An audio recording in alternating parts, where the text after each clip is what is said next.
Magna और luck दोनों अपने अटैक को कंबाइन करके वेटो के वीक पॉइंट पे हमला करते हैं, पर सैडली वेटो उनके हमले को काफी आसानी से रोक देता है बिना कोई खरोच के। मैग्ना और लक दोनों पूरी तरह से घायल तो होते ही हैं एंड अपना इतना सारा माना यूज करने के बाद वो दोनों अनकॉन्शियस हो जाते हैं। यामी इन दोनों के एफर्ट्स के लिए कहता है कि ये दोनों ट्रू मैन हैं, असली मर्द हैं। वेटो कहता है तुम कितने कमजोर हो कीड़े कहीं के, मैंने तुमको एक चांस दिया और तुम बस इतना ही कर पाए। वो उन दोनों को मार रहा होता है पर आस्था उधर पहुंच जाता है, वो अपनी एंटी मैजिक स्वॉर्ड से उसको रोक देता है। वेटो कहता है हम दोबारा मिल गए, मैं तुमसे बदला लेके रहूंगा जो तुमने लिक्ट के साथ किया था उसका, तुम्हारा भी इन दोनों कीड़ों की तरह हल होगा। आस्था अपनी दूसरी तलवार निकालता है और वेटो पे उससे हमला करता है। वेटो बच तो जाता है पर उसकी छाती पे एक कट लग जाता है। आस्था कहता है ये दोनों कीड़े नहीं है, मेरे सुपीरियर हैं, मेरे सीनियर हैं और मैं इनका जूनियर हूँ, इनका काम था तुमको हराना और अब इसकी जिम्मेदारी मेरे ऊपर है। वेटो कहता है ओह तो ऐसा फील होता है एंटी मैजिक स्वॉर्ड से चोट लगने पर, अगर तुम अच्छी तरह से मेरे ऊपर हमला करते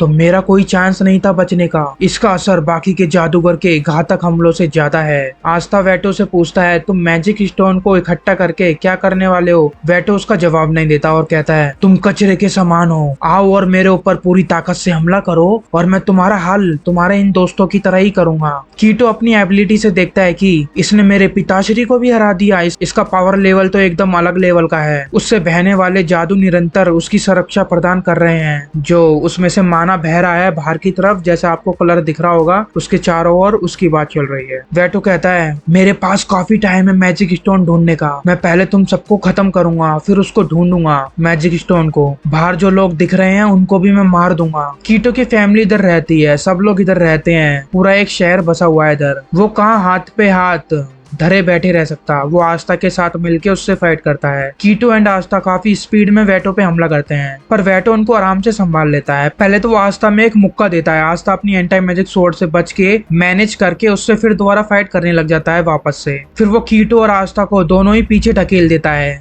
आस्था सोचने लगता है जिस तरह से वो वेटो लड़ाई कर रहा है क्या वो हमारी की रीड कर रहा है, एंड मैं उसकी की तो रीड ही नहीं कर पा रहा क्योंकि वो इतना तेज स्पीड से फाइट कर रहा है। आस्था कीटो से कहता है मुझे नहीं पता था कि तुम्हारा डांस मैजिक इतना पावरफुल है, जब तुम मेरे से फाइट कर रहे थे तब तुम होल्डिंग बैक कर रहे थे, पूरी ताकत नहीं दिखा रहे थे। कीटो भी बोलता है और तुम भी, मेरे को नहीं पता था कि तुम्हारे पास एक और तलवार है। वेटो उन दोनों को बुरा बुरा कहता है पर वो दोनों कहाँ पीछे हटने वालों में से हैं, वो फिर से उससे फाइट करने लगते हैं। वेनेसा को दूर से ही उन लोगों का माना फील हो रहा होता है। यामी ने सीरियस होके जो कहा कि फाइट करनी है इसलिए दारू ना पी के वो फाइट करने का फैसला करती है। तभी एक बंदा वेनेसा के पास आता है। फिनरल छुप रहा होता है, वो कहता है अगर मेरे को उस दानव ने देख लिया तो वो मेरे को मार देगा पक्का, और अगर मैं इसी तरह से छुपा रहा तो बाद में मेरे को यामी मार देगा, मैं करूँ तो करूँ क्या। चार्मी मस्त सो रही होती है एंड सपने देख रही होती है फूड के बारे में, एंड एक क्रैब एक केकड़ा उसको जगाने की कोशिश करता है। वो केकड़ा और कोई नहीं बल्कि ग्रे है।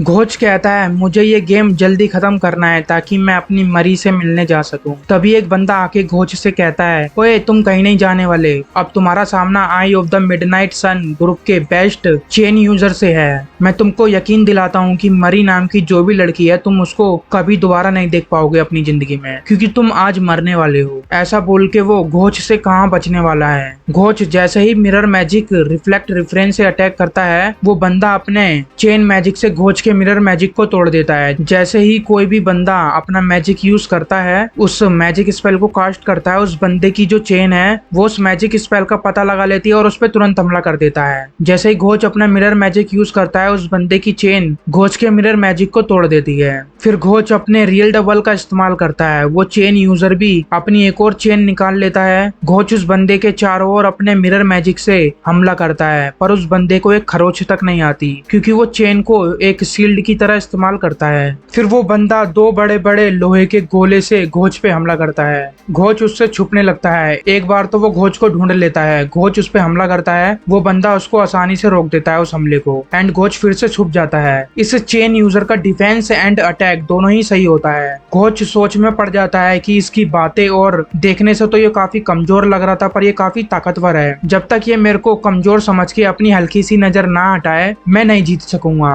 फिर घोष के पैरों के पास एक केकड़ा आता है। वो केकड़ा ग्रे होता है। वो दोनों एक प्लान बनाते हैं उस बंदे से फाइट करने का। वो बंदा कहता है, बाहर आओ ब्लैक बुल के मेंबर, तुमसे यही उम्मीद थी डरपोक कहीं के। तभी घोष एंड उसका क्लोन कहता है, चुप करो। वो बंदा अपने चेन से घोष के क्लोन को तबाह कर देता है एंड तभी घोष उसके पीछे आता है। बेवकूफ तो तुम हो।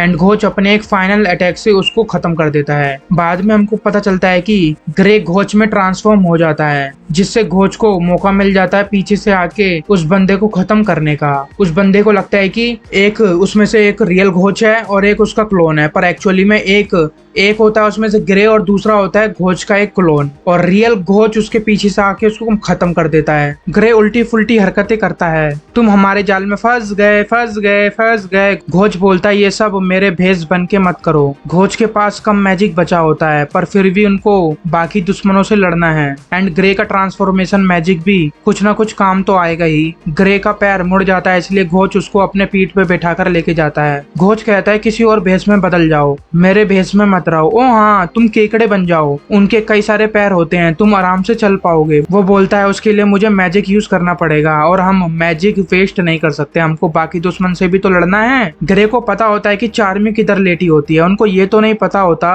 कि वो क्यों सो रही है, उसको क्या हुआ है, पर उसका मैजिक काम आ सकता है, इसलिए वो उसको जगाने के लिए आगे बढ़ते हैं। तभी वो दुश्मन के जादू में फंस जाते हैं। दुश्मन ने जाल फैलाया था और घोष एंड ग्रे उसमें फंस जाते हैं। दुश्मन ने एक टेम्पल मेज को भी पकड़ रखा होता है। घोष और ग्रे का मैजिक ड्रेन हो रहा होता है। जो दुश्मन का मैजिक होता है वो ग्रे और घोष की शक्ति, उनका माना चूस रहा होता है। धीरे धीरे उनका माना खत्म हो रहा होता है। घोष की ग्रिमोर भी जाल में फंसी होती है, इसलिए वो मिरर भी प्रोड्यूस नहीं कर सकता, अपना जादू इस्तेमाल नहीं कर सकता। ग्रे तो रो रहा होता है, मैं मरना नहीं चाहता। घोष को कुछ ना कुछ सोचना होगा इससे पहले उसका सारा माना खत्म हो जाए। वो चार्मी को चिल्लाकर उठाने की कोशिश करता है, पर उसमें वो नाकाम रहता है, पर वो उसमें फेल हो जाता है। चार्मी नहीं उठती। अगर वो दुश्मन के जाल से छूट भी जाए तब भी ग्रे सिर्फ ट्रांसफॉर्मेशन मैजिक ही यूज कर सकता है। एक्चुअली में वो कोई भी ऑफेंसिव अटैक यूज नहीं कर सकता। घोष को आस्था की वही पुरानी बातें याद आती हैं जो आस्था ने उससे कही थी जब वो उस गुफा में बच्चों को बचाने के लिए फाइट कर रहे थे। घोष आस्था से टीम वर्क के बारे में सीखता है कि उसको अकेले फाइट करने की कोई जरूरत नहीं, बल्कि साथ मिलकर फाइट करने की जरूरत है। फिर वो ग्रे से कुछ डिस्कस करता है। दुश्मन कहते हैं कि तुम्हारे पास अब कोई मौका नहीं, थोड़ी देर में तुम्हारा मैजिक खत्म हो जाएगा, फिर तुम यूजलेस होगे। घोष कहता है, इम्प्रेसिव, काफी सही मैजिक है तुम्हारे पास ओल्ड मैन। दुश्मन कहता है, मैं अभी 20 साल का हूँ, मेरे को बूढ़ा मत बोलो। घोष के कहने पर ग्रे अपना ट्रांसफॉर्मेशन मैजिक से एक पत्थर को मीट में बदल देता है एंड देन घोष जोर जोर से चिल्लाकर कहता है, ओए चार्मी, कोई तुम्हारा खाना चुरा रहा है। चार्मी का कोई खाना चुराए। चार्मी को ये बिल्कुल भी बर्दाश्त नहीं। उसके अंदर का शैतान जाग जाता है एंड वो 3 बड़े बड़े हिट मार के दुश्मन को ढेर कर देती है। फिर चार्मी उस मीट को खाने की कोशिश करती है तो वो उसको पता चलता है ये तो पत्थर है। चार्मी का सही कट जाता है डर। घोष कहता है, जब चार्मी सीरियस हो जाती है उसका मैजिक पावर काफी स्ट्रॉन्ग होता है, उसके पास काफी स्ट्रॉन्ग मैजिक पावर है। एंड वो ग्रे से भी कहता है, तुमने भी अच्छा काम किया, तुम और भी बेहतर कर सकते हो। मैंने पहली बार नहीं देखा ऐसा कि कोई ट्रांसफॉर्मेशन मैजिक यूज कर रहा है, कई बार देखा है, पर किसी को ऐसा करते हुए नहीं देखा जो ऑब्जेक्ट्स को भी ट्रांसफॉर्म कर दे, चीजों का भी रूप बदल दे। तुम और हेल्पफुल बन सकते हो।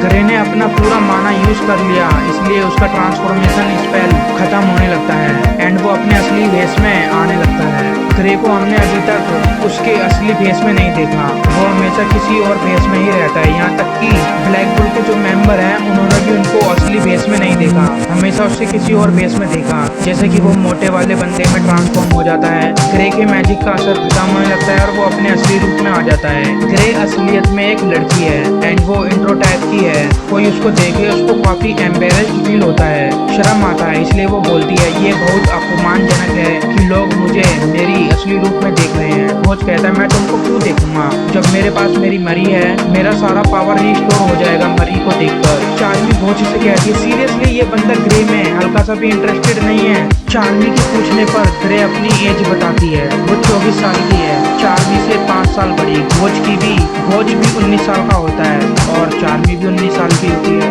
अब घोच के पास बहुत कम मैजिक, ना के बराबर ही माना बचा होता है। आस्था एंड कीटो वेटो से फाइट कर रहे होते हैं। पहले तो वो दोनों एक एक बार वेटो पे अपना ब्लेड उस पे मार देते हैं, जिसका वेटो पर कोई असर नहीं होता। एंड उसके बाद वेटो दोनों को एक एक मुक्का मारता है, पर आस्था हार नहीं मानता और ना ही कीटो। वेटो कहता है इस तरह के बच्चों वाले अटैक से तुम मेरा कुछ नहीं बिगाड़ पाओगे। आस्था कहता है not yet, I am not done. Veto कहता है तुमको देखकर मुझे घिन आता है, तुम ऐसे ऑब्जेक्ट के द्वारा मुझसे फाइट कर रहे हो जिसको तुम छूने लायक नहीं हो। इधर वो एंटी मैजिक स्वॉर्ड के बारे में बात कर रहा होगा शायद। एंड तुम्हारे पास ज्यादा उम्मीद नहीं बची है क्योंकि तुम लॉन्ग डिस्टेंस रेंज अटैक में वीक हो एंड तुम उन चीजों के सामने कमजोर हो जाते हो जो जादू से नहीं बने, क्योंकि उधर एंटी मैजिक स्वॉर्ड ज्यादा काम नहीं करती लाइक नेचुरल ऑब्जेक्ट्स। वेटो बड़ा सा पत्थर आस्था पे फेंकता है, आस्था उससे बच जाता है एंड वेटो आस्था पे हमला करते हुए कहता है सेकंड ये है कि तुम फिजिकली स्ट्रॉन्ग हो पर उसके सामने नहीं जो फिजिकल स्ट्रेंथ मैजिक पावर से एनहांस हुई हो, ऐसी फिजिकल एबिलिटी जिसको मैजिक पावर के साथ यूज की जाती हो। आस्था वेटो पे हमला करता है और वेटो आस्था को पकड़ लेता है।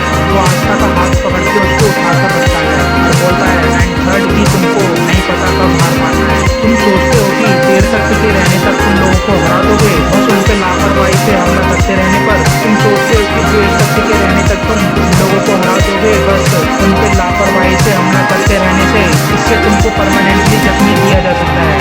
Demon slayer sword and demon dweller sword तुम्हारे पास नहीं होनी चाहिए। वेटो आस्था का हाथ दबा देता है, वो उसका हाथ छोड़ रहा होता है। आस्था चिल्लाने वाला होता है ऐसा लगता है, पर वो नहीं चिल्लाता। वो वेटो को काट कर कुछ बोलता है, क्या बोलता है कुछ समझ नहीं आता। उधर नोएल और कोहोनो पहुंच जाते हैं, वो वेटो पे हमला करके आस्था को छुड़ा लेते हैं। और जो आस्था ने अभी कहा जो मुझे समझ नहीं आया, वो नोएल और कोहोनो समझाती हैं वेटो को कि उसने क्या कहा। इसी के साथ ये एपिसोड यहीं समाप्त होता है। नेक्स्ट एपिसोड जल्दी आएगा, उससे पहले मेरे को आपको बताना है कि मैं एक एनीमे एक्सप्लेन कर रहा हूँ दूसरे चैनल पर, उसका पहला एपिसोड चेकआउट करो, मैंने वीडियो डाल दी है। अगर आपको अच्छा लगे तो कमेंट करके बताना, अगर अच्छा लगेगा तो उसे कंटिन्यू करेंगे, वरना अपने ब्लैक क्लोवर में ही व्यस्त रहेंगे। जय हिंद।